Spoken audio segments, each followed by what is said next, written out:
Ken Murphy in Manhattan. And I'm Bernie Cook. Right now, the picture that you're seeing on your screen that we're seeing is the National Press Corps, the White House Press Corps, has just come into Ahern Field House. They're at the very front center of the stage, below the podium where President Reagan will be speaking. Early this morning, about 6 o'clock, students began lining up to come into Ahern Field House. The lines just wrapped just about around the center portion of campus past the K-State Union. If you're familiar with this area, coming to ball games, many famous KU K-State games, then you know that it's about a quarter mile or more, even a half mile down that area. So they're lined up in 5 different directions, up to a half mile long from our estimates. You might say, Ken, that it is very hot and humid inside Ahern Fieldhouse right now. Many of these people have been in here for at least an hour and perhaps longer. At about 10:15, they closed the doors, and no one else was allowed to come in except for the presidential party, dignitaries, and the White House Press Corps. Security has been very tight for this visit by President Reagan. All the press had to come through a specified door. As we came through, they checked through your bags, they checked you with a metal detector, and even the people coming to look at the speech were all checked through special doors and with metal detectors. We might mention, Ken, that we do have an advance copy of the President's speech, which was for release at 11 o'clock. It's now past 11 o'clock, so we can tell you a little bit about what he is going to tell you. He will be talking a lot about the economy and where we are in the economy right now. He will be talking some energy issues. He will also be talking about abortion. He will fall short of calling for a constitutional amendment banning abortion, but he will be making it very clear that he does oppose abortion.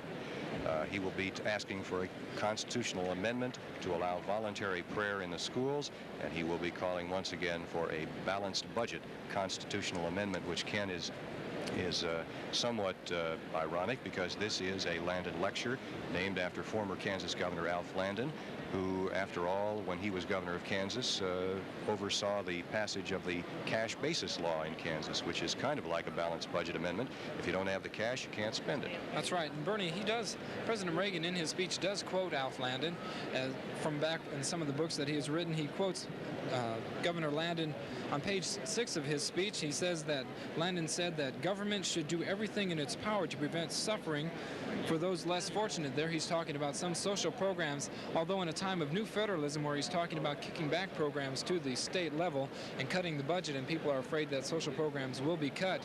He wants to express the need in that area and not completely take away from welfare and other social programs. Right now in Ahern Fieldhouse, a lot of people are standing up, kind of taking a break before the president comes in and his party, wiping the sweat from their brows. There are some unusual T-shirts here that someone apparently is making some money selling T-shirts that say Ronnie's 82 American Tour, and there are pictures of the president on the T-shirt. We might also mention that there have been some demonstrations outside of Ahern Fieldhouse involving anti-nuclear activity. Right now, Governor Carlin, Senator Casaubon, Senator Dole, and Kansas State President Dwayne Auker are entering Ahern Fieldhouse.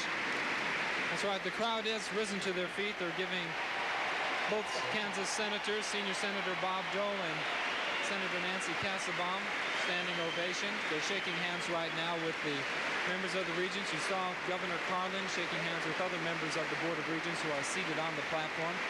President Auker has the podium right now. I assume that he will make the introductory remarks for President Reagan. We would assume by now that the president's helicopter has landed outside of Ahern Fieldhouse near the old Memorial Stadium. His helicopter will land there, and he will make a short trip between there and here to Ahern Fieldhouse. We'll give you now. We're always pleased to have such an enthusiastic crowd in this facility.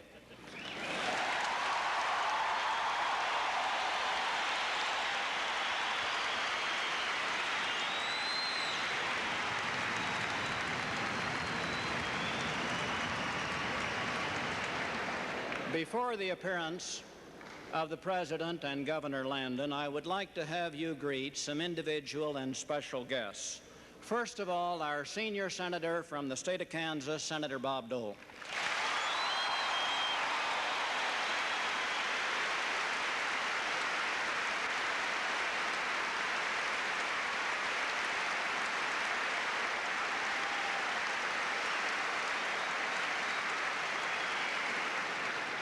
Our junior senator from the state of Kansas, Nancy Landon Casaubon.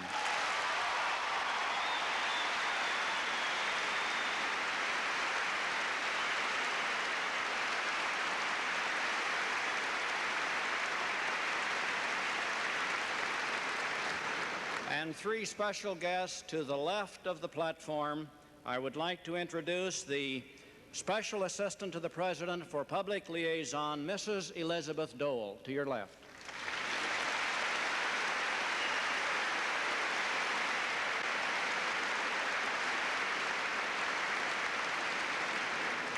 The wife of our governor, Mrs. Karen Carlin.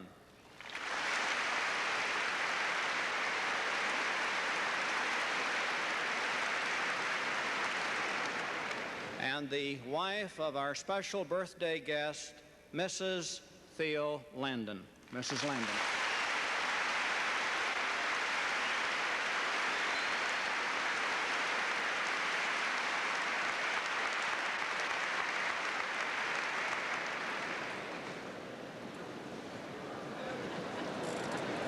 That was President Walker. He was introducing some of the dignitaries that are here. Again, you saw them come in. It was Governor Carlin, Senator Casaubon, and Senator Dole. And then he did introduce Governor Carlin's wife, Senator Dole's wife, and Mrs. Theo Landon. They're now playing ruffles and flourishes, I believe, which means that the president is about to enter. Ladies and gentlemen, the President of the United States and Governor Alfred Landon.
To bring birthday greetings on behalf of the state of Kansas to Governor Landon and to welcome our president to the great state of Kansas, may I present Governor John Carlin. Governor Carlin.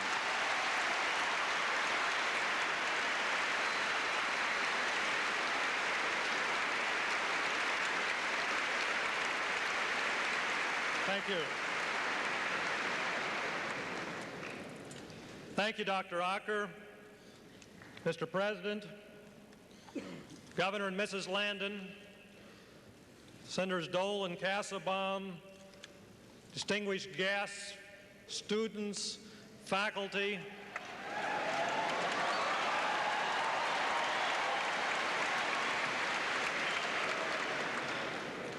Mr. President, I want you to know that the only competition you have in terms of warmth of welcome is when the basketball team comes out.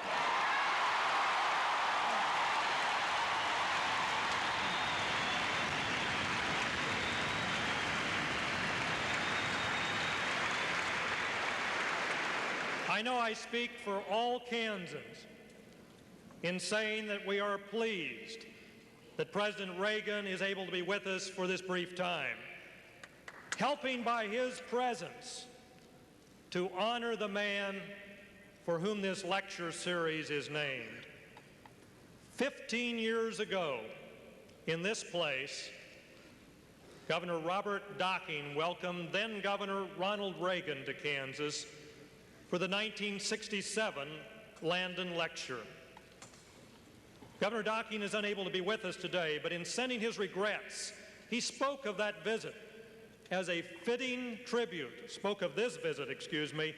as certainly a fitting tribute to the 95th birthday of Governor Alf Landon. And in his letter he said, one can surely have no more a distinguished guest than the President of the United States. Governor Landon,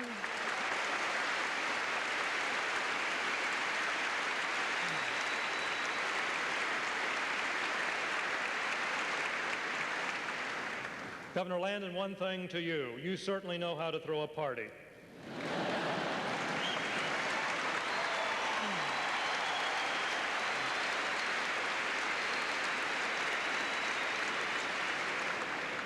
The more things change, the more they stay the same. For Mr. Reagan's 1967 Landon Lecture focused on the topic of federalism, a current topic that we still discuss today. I welcome you to Kansas, Mr. President. Kansas is eager to hear what you have to say.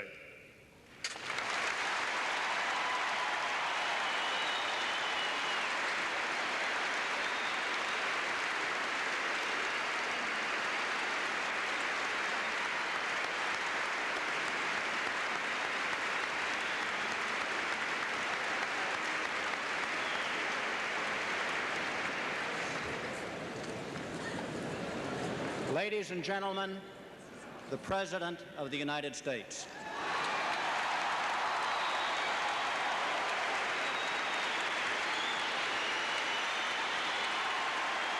Thank you very much. Thank you very much.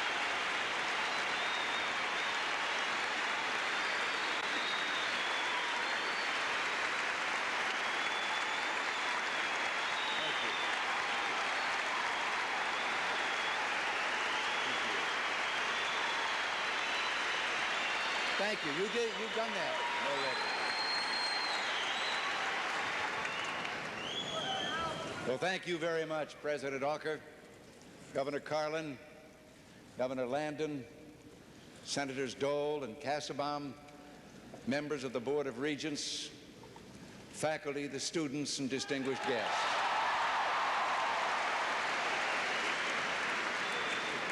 It's a special pleasure to be with you today. Wonderful to be back home on the range. You know, sometimes living in that big White House in Washington can leave you feeling a little fenced in and isolated. But there is a tonic. Visit a state where tall wheat and prairie grass reach toward a wide open sky. Be with people who are keeping our frontier spirit alive. People who work the soil but who still have time to dream beyond the farthest stars. Here in the heartland of America lives the hope of the world. And here, words like entrepreneur, self-reliance, personal initiative, and yes, generosity describe everyday facts of life.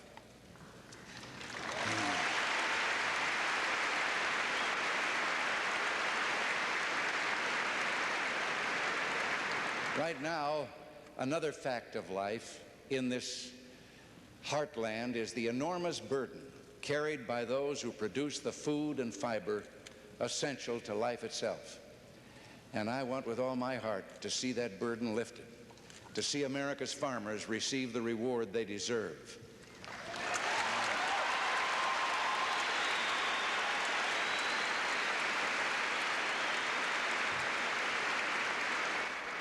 I agree with your native son, Dwight Eisenhower, who said that without a prosperous agriculture, there is no prosperity in America.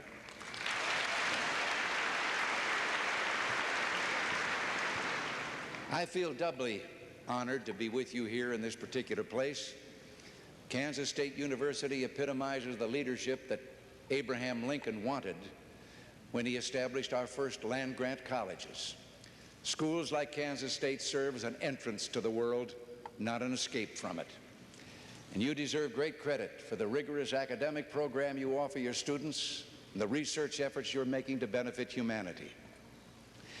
Today is, has been said, also a homecoming of sorts for me. It was 15 years ago I participated in this Landon lecture series for the first time. So I can see and am aware of the remarkable growth of the university. And as an ex-sports announcer, I've also been following the Wildcats' victories in basketball.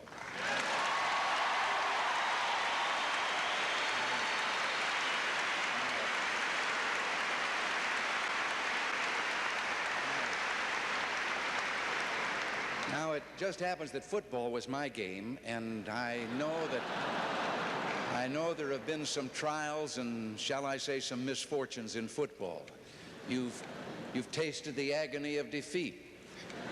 And I know that taste. And by coincidence, when I knew that taste, I was wearing a purple jersey at the time. But I happen to be a believer in purple power, so go out there and turn it around.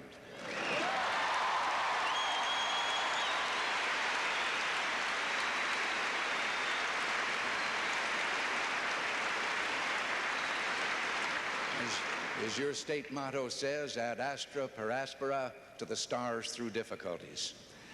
My other honor today is joining you in paying tribute to an outstanding American, a wise, effective, and revered leader and a personal friend. And you know, in all my years in Hollywood, I was never a song and dance man. That's how I wound up an after-dinner speaker. But I just wonder if we couldn't all sing happy birthday to the best darn horseback rider in the state of Kansas, Governor Landon. To you, happy birthday to you. Happy birthday, dear Governor. Happy birthday to you.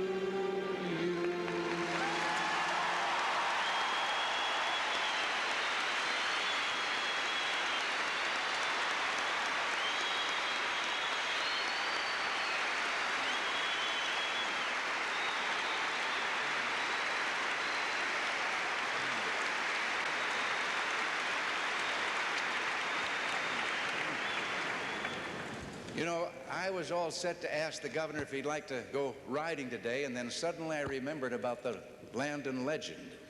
He doesn't just ride horses.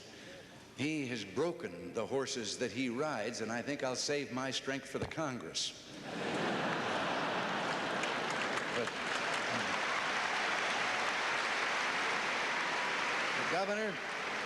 Governor, if you'd invite me back here to speak 5 years from now, and if I should happen to be still living in the White House, you could join me on Air Force One, and we'd light the candles on your 100th birthday cake in Washington so all of America could join in the celebration.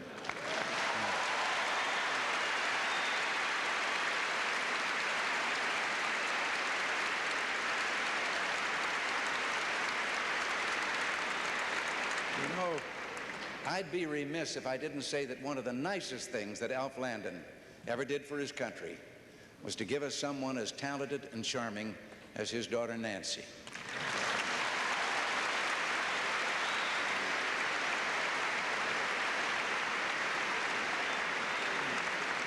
The first woman to be elected senator from Kansas. And you know, Nancy, that's a nice name. I like the name.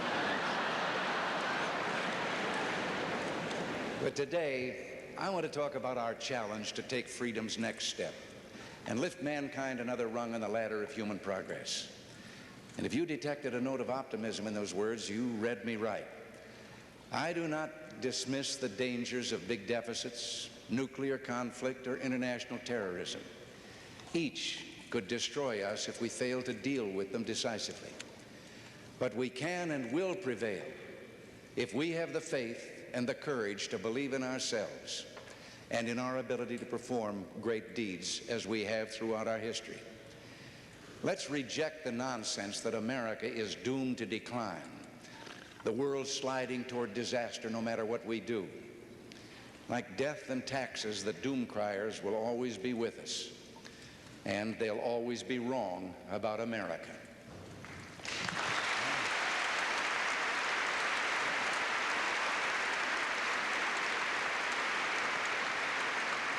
Let me, if I could, just jog your memories for a moment. It was just a short time ago, and those doom-criers were telling us that food and fuel supplies were running out. It was only a question of time before famine and misery would engulf America and the world. Price increases in America, they predicted, would zoom up at double-digit rates for the rest of this decade. The price of crude oil would race to $100 a barrel. Interest rates would break all the old records and soar to 25 or 30%, or even higher. Runaway inflation and interest rates would break the back of the free enterprise system, destroy the value of our currency, the savings of our people, and the ability of our country to project power, promote freedom, and defend peace. Well, already Americans are proving every one of those predictions wrong. So many so-called experts lack faith in the American people. They just don't seem to understand there is no limit to what a proud, free people can achieve.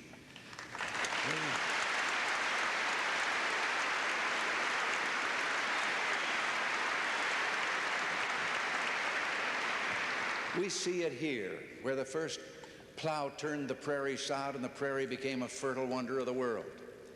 I'm told that in 1820, a farm worker produced enough food products for himself and 3 other people. Today, he feeds 77.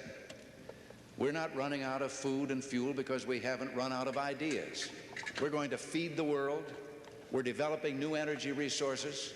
Last year, we discovered more crude oil than any time in the last 12 years. We've declared war on high interest rates and inflation, and we're winning that war. The American dollar is no longer a condemned currency. It's sought again as a rock of strength and stability. In the last 2 years, it has risen about 25% against other major currencies. And yet I can remember just a short time ago, a friend returning from a trip abroad, very depressed. He told me what a blow it was and how he felt, because at that time he was in places abroad where they refused to accept American money. They had lost such confidence in it. Across the world, Americans are bringing light where there was darkness, heat where there was once only cold, and medicines where there was sickness and disease. Food where there was hunger, wealth where humanity was living in squalor, and peace where there was only death and bloodshed. So many delight in downgrading everything American when there is so much in our land to be proud of. We don't occupy any countries. We build no walls to keep our people in, but we provide more food assistance around the globe than all the other nations combined. And no other nation works harder, or I might add more effectively, than the United States to end bloodshed and suffering and bring about lasting peace in troubled areas like the Middle East. Yes, we face awesome problems, but we can be proud of the red, white, and blue and believe in our mission. In a world racked by hatred, economic crisis, and political tension, America remains mankind's best hope. The eyes of mankind are on us, counting on us to protect the peace, promote new prosperity, and provide for them a better world.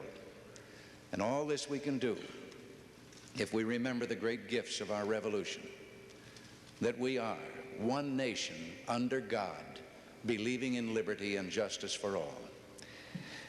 One of America's most valiant, decorated soldiers, Omar Bradley, once said of freedom, he said, "No word was ever spoken that has held out greater hope, demanded greater sacrifice, needed more to be nurtured, blessed more than the giver, damned more its destroyer, or come closer to being God's will on earth. May America ever be its protector."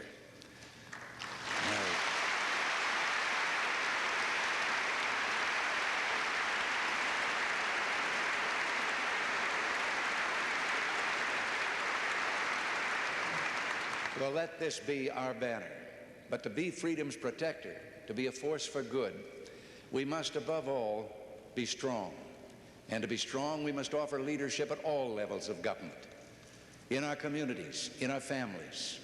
We must mobilize every asset we have, spiritual, moral, educational, economic, and military, in a crusade for national renewal. We must restore to their place of honor the bedrock values handed down by families to serve as society's compass. Our time-tested values have never failed us when we've had the courage to live up to them. Speaking here 15 years ago, I was asked, following the speech, a question from the audience, if our young people of that day were not turning away from our traditional values. And I replied that maybe those young people just didn't think we were living up to them. There was a roar of approval from the students present that indicated agreement. They hadn't abandoned those values. They just didn't think that our older generation cared anymore. So it's up to us to make sure they realize we do. Today, I wonder sometimes if we're infecting another generation with negativism. When the tough but necessary decisions to cut back on spending are made, they're described so often in negative terms. How much less government will spend, how many fewer benefits will be given away, how many fewer programs will survive. But cutting back on the runaway growth of government can be a profoundly positive step, like performing necessary surgery on a patient to save his life. This federal government of ours, by trying to do too much, has undercut the ability of individual people, of communities, churches, and businesses to meet the real needs of society, as Americans always have met them in the past. The time has come to rethink some of the tired old political labels that have blinded our thinking for too long. You know, we Americans have the technological genius to send astronauts to the moon and bring them safely home. But we're having trouble making it safe for a citizen to take a walk in the evening through the park. And sometimes in the world of politics, it seems that our dialogue hasn't gone much beyond me Tarzan, you Jane. For nearly 50 years, those who have taken unto themselves the label liberal have argued that government has a duty to help people solve their problems, which it does. Conservatives, on the other hand, have argued that such help can be a threat to individual freedom, which it can. Both sides seem to agree that the two main categories of American society are government and the individual, and never the twain shall meet. But from our earliest days, there have been other crucial dimensions of our society that transcend these narrow labels. Look around you. There's so much more to America than government on the one hand and individuals with nowhere to turn for help, but to government on the other. Between the government and the individual, there are a great number of natural, voluntary organizations which people form for themselves, like the family, the church, the neighborhood, and the workplace, where people learn, grow, help, and prosper, and even individual citizens and institutions, like the thing that I have just read of the announcement of the largest federal savings and loan here in Kansas, which has reduced the interest rates for home mortgages down to where, once again, maybe something can happen in the home building industry and people can again live that American dream of owning their own home.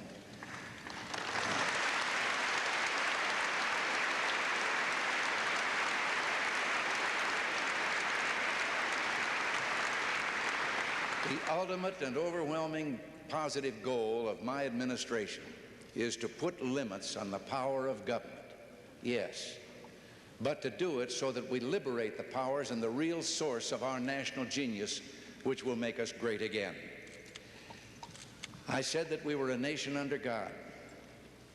I've always believed that this blessed land was set apart in a special way, that some divine plan placed this great continent here between the oceans to be found by people from every corner of the earth who had a special love for freedom and the courage to uproot themselves, leave homeland and friends to come to a strange land, and where, coming here, they have created something new in all the history of mankind.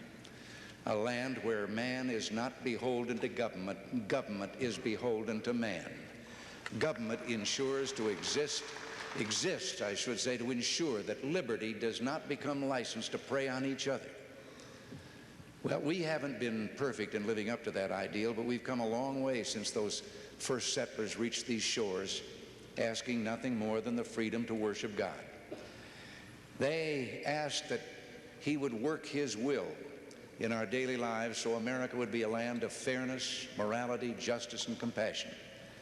There was a conviction that standards of right and wrong do exist and must be lived up to.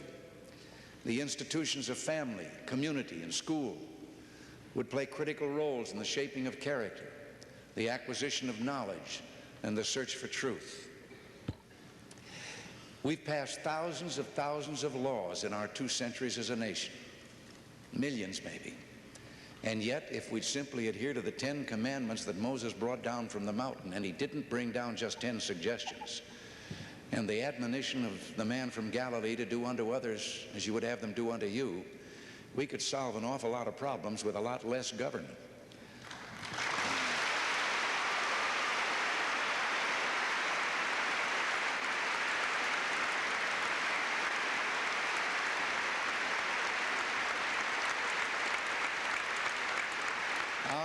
Our first president, George Washington, father of our country, shaper of the Constitution, and truly a wise man, believed that religion, morality, and brotherhood were the essential pillars of society, and he said you couldn't have morality without the basis of religion.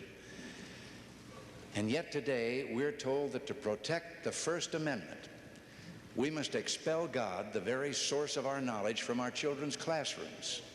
One court has recently ruled that in one place in our land, children cannot say grace on their own in the school cafeteria before they eat.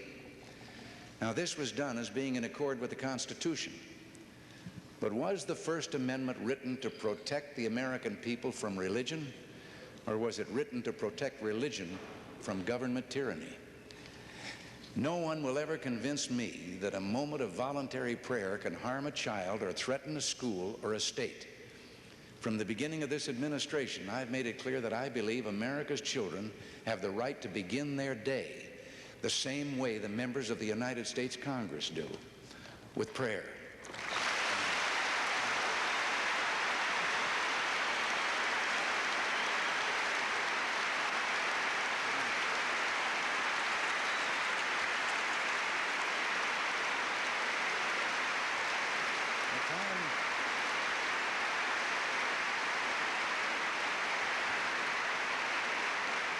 The time has come for this Congress to give a majority of American families what they want for their children, a constitutional amendment that will make it unequivocally clear that children can hold voluntary prayer in their schools.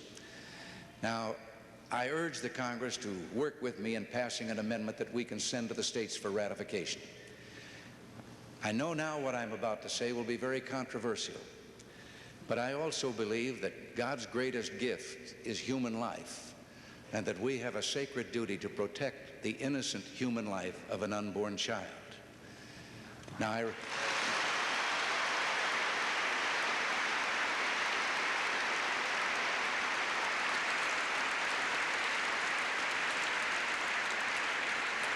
I realize that this view is not shared by all, but out of all the debate on this subject, has come one undisputed fact. And this, out of the debate, has been the uncertainty of when life begins. And I just happen to believe that simple morality dictates that unless and until someone can prove the unborn human is not alive, we must give it the benefit of the doubt and assume it is.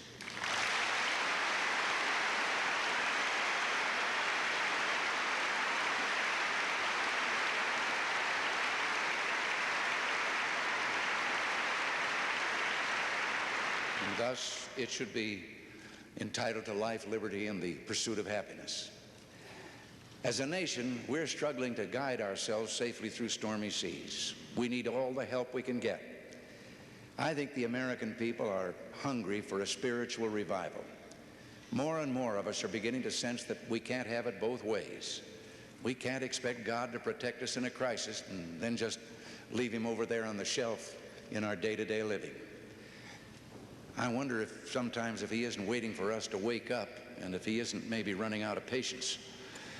Within our families, neighborhoods, schools, and businesses, let us continue to reach out, renewing our spirit of friendship, community service, and caring for the needy. A spirit that flows like a deep and mighty river through the history of our nation.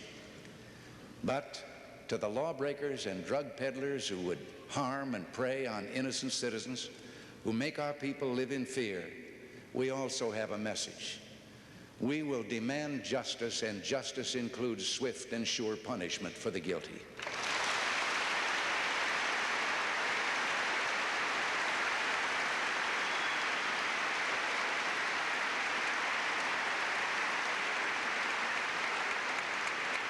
You know, someone once asked, which role will you play?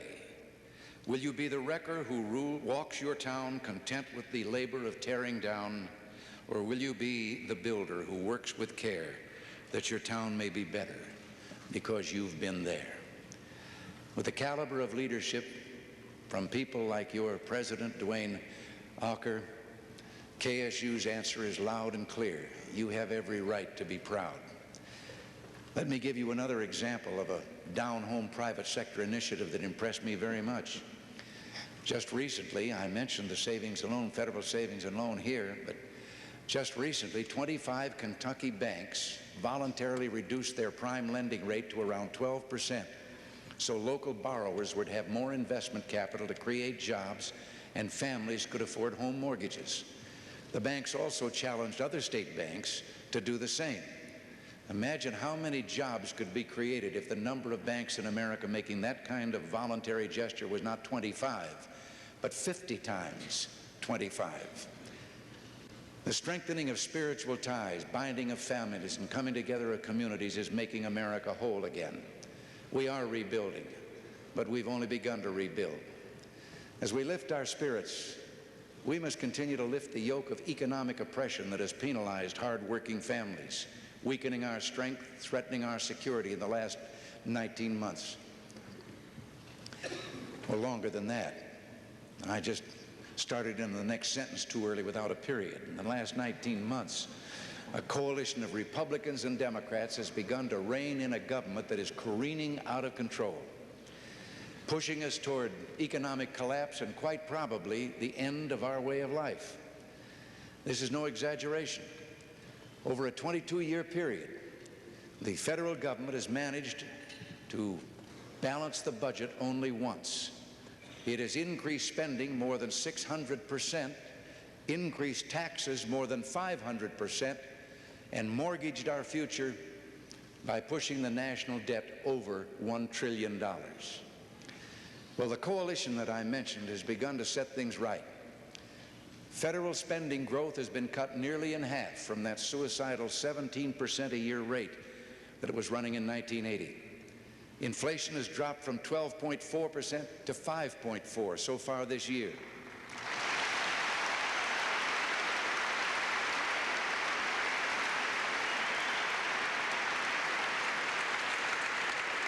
And prime interest rates are down from 21.5% to 13.5%.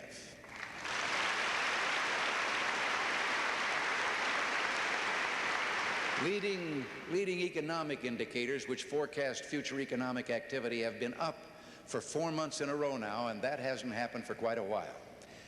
Yes, recovery has been cited, but these statistics that I just mentioned are cold comfort to someone who is still out of work. Unfortunately, unemployment is just about the last indicator to turn around after a recession. The other problem is unemployment has been gaining on us for years. Since 1976, the unemployment rate in this country has averaged over 7%, far higher than in earlier post-war years. High inflation and interest rates pushed more and more families to seek a second income.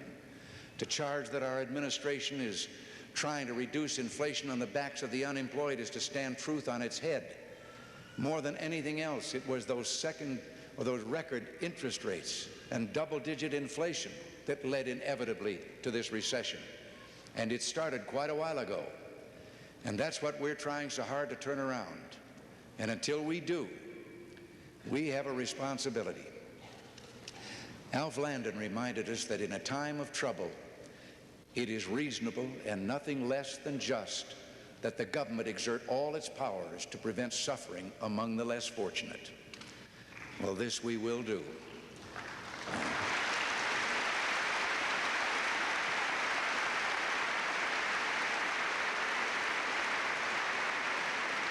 What does it mean when we say we love America?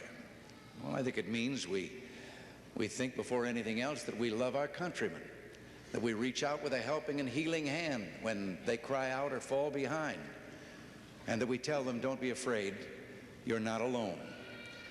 You may have read the passage in the Psalms which says, weeping may endure for a night, but joy cometh in the morning. The American people have endured a long and terrible night, lasting more than a decade, and filled with our one economic disappointment after another. And today that long night is ending. We will see a new dawn of hope and opportunities for all our people. With the help of your senior senator, Bob Dole, we've just passed a tax reform and spending reduction bill that, along with the budget resolution, can reduce projected deficits by nearly $380 billion over the next 3 years. And we've done this without canceling the tax cut passed last year, which will save taxpayers $335 billion in those same 3 years.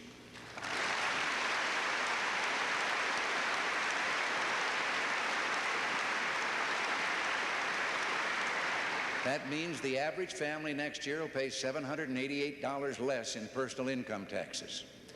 But we still have one major hurdle to clear. We must summon the courage to get control of the spending programs which have been the major cause in recent years of budget hemorrhaging and spiraling deficits and the high interest rates. I've said before, balancing the budget is a little like protecting your virtue. You just have to learn to say no.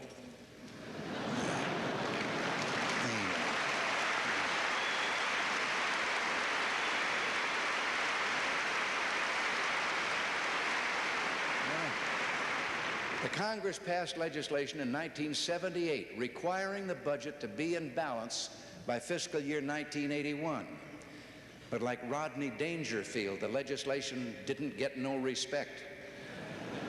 Well, it seems to me that Republicans and Democrats alike want an end to runaway government spending, even if that means pruning some popular programs. The people have something that is often in short supply in government: common sense.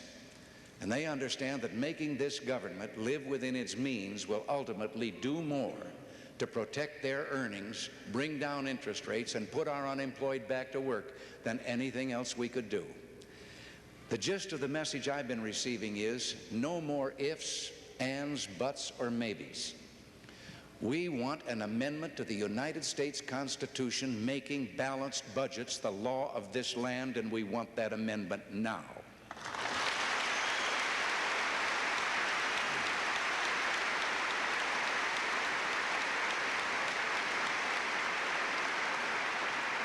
The Senate has done its job and brought us a step closer to a constitutional amendment. But the House leadership is keeping the bill bottled up in committee. This is no partisan issue. It's the people's will. And today we're saying to the House, let their voices be heard. There's one other goal on the horizon that we should all work together to reach. We should go much further in reducing tax rates and make that whole jigsaw puzzle of a tax system more simple and fair for all.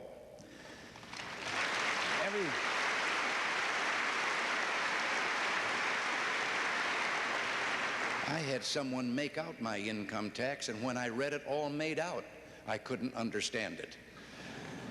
Everything we're trying to do, from eliminating wasteful spending and regulations to reducing tax rates and returning power and resources to the states and communities and honoring the roles of families, churches, and schools, boils down to putting you, the American people, back in charge of your country again. We want you to enjoy more opportunities and to have a much greater say in shaping America's future. Apply that philosophy to agriculture. American farmers were hurt badly and still have not recovered from the disruption their markets suffered from from the grain embargo against the Soviet Union. We believe that government's proper role is to act as friend, partner, and promoter of American farmers and their products around the world. And as promised, we lifted the embargo. The Soviets have accepted our offer to extend the grain agreement, requiring them to purchase at least 6 to 8 million metric tons, and we're willing to sell them a lot more.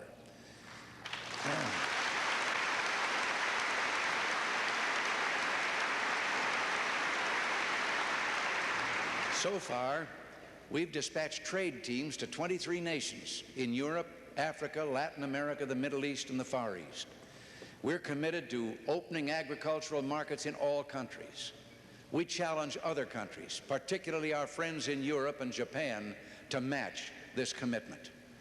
Again, I want to salute Kansas State University for its invaluable research efforts and the many contributions that it makes with such programs as International Grains and the Food and Feed Grain Institute. Looking to the future, big challenges await us in the growing markets of high-valued products and in the development and mastery of electronics in the agricultural field. We're a peaceful country. We seek a more peaceful world where liberty and enterprise can flourish, bring greater fulfillment to people who are now deprived and oppressed. On the recent trip to Europe, I had the privilege of personally promising His Eminence Pope John Paul II that America will do everything possible for peace and for genuine arms reduction.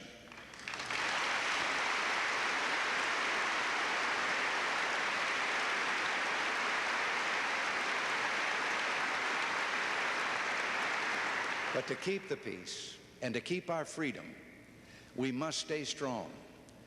I have seen in my lifetime, and many of you in yours, how despots took the world to the brink because they thought the spark of freedom had died in our hearts. Sons and daughters of Kansas, as well as the rest of our country, brave war heroes like Bob Dole, proved how wrong those despots were. To those who today would charge us with being imperialistic or warmongering, let them be reminded of a little history. After World War II, we were the last great power undamaged by the war, our industry intact. We occupied Germany and Japan, our erstwhile enemies. We alone had the ultimate weapon, the atom bomb. We could have very easily dominated the world. But that's not what America's all about. We used our power as a force for good to take freedom's next step, and with our Marshall Plan lift mankind another rung, and we applied it to our erstwhile enemies as well as to our friends. Well, we can do that again. And as you have before, you can help us by leading the way. You have a special gift. I remember how the historian Carl Becker wrote about his first visit to your state, to Kansas. He didn't want to come. He missed the green hills of New England. He sat on the train and described the, quote, dreary yards, unquote, of Kansas City. But then he noticed a young girl gazing silently out the train window for a long, long time. And finally she turned to her companion and with deep feeling said just 3 words: "Dear old Kansas." And it was then, Becker said, that he realized Kansas is a state, a philosophy, a religion, and a way of life, all in one.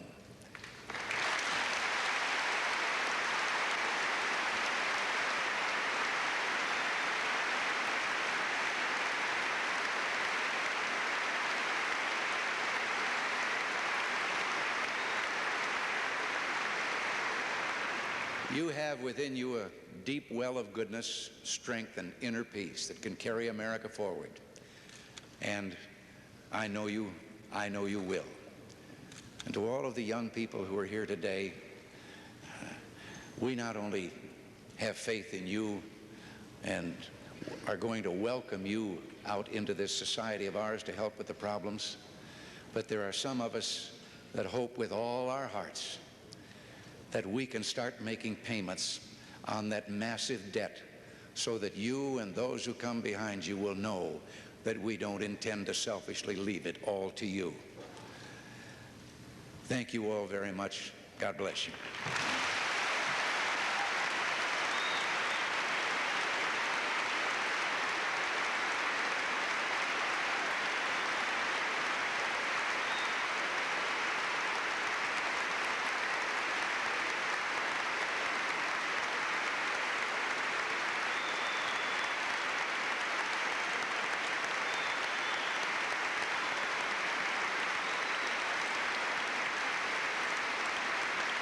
President Ronald Reagan, delivering a Landon lecture at Kansas State University, will now fly by helicopter to Tampico for a couple of political receptions. The governor getting a rousing welcome here at Ahern Fieldhouse.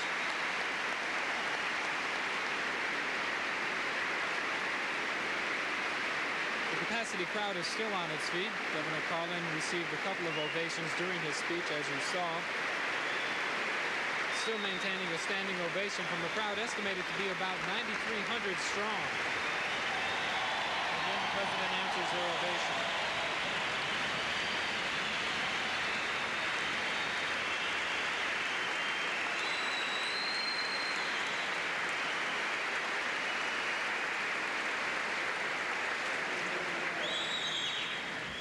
On behalf of the students, the faculty, the Landon Lecture, patrons, and special guests of Kansas State University, Mr. President, we sincerely thank you. And now, Mr.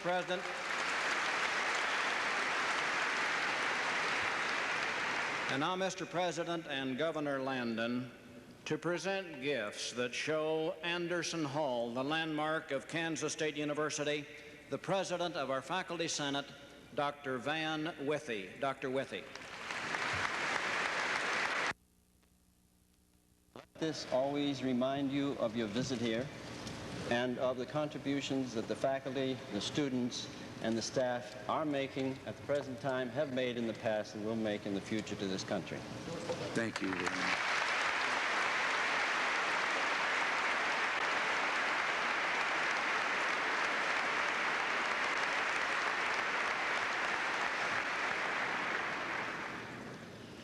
Governor Landon, because of your past contributions to Kansas State, I would like to present a similar plate to you.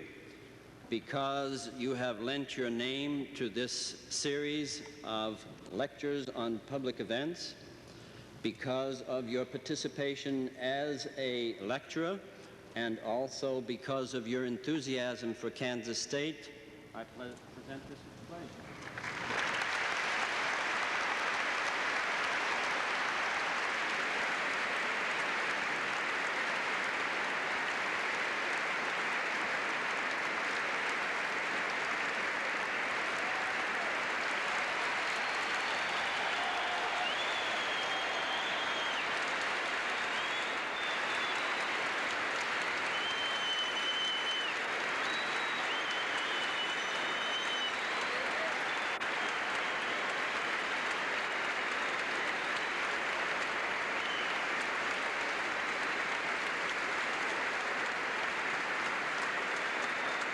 Thank you, Dr. Withy. And now, from our student body president, Mr. Bill Rogan-Mosier, special gifts for the president and Governor Landon. Bill?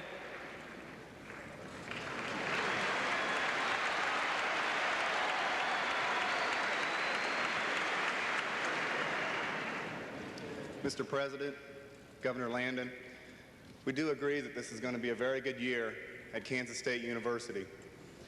And because our football season begins Saturday, the students would like to have both of you as members on our team.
You folks are and have been a fantastic audience.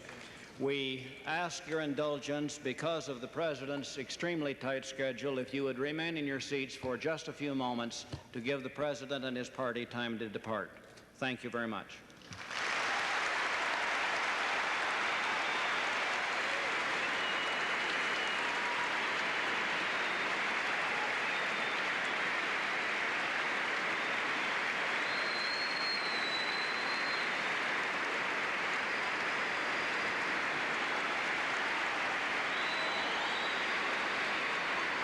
As you can see, the President is giving his congratulations to former Governor Landon on his 95th birthday. He's beginning to leave the stage. He will be attending a $500 and $100 plate reception in Tampico approximately 30 minutes from now. President Reagan getting a rousing round of applause from the people here at Ahern Fieldhouse in Manhattan on the campus of Kansas State University as he heads over to Memorial Stadium to take a Marine helicopter back to Kansas. That concludes our coverage from the Ahern Fieldhouse. This is Bernie Cook. This is Ken Murphy. Bye.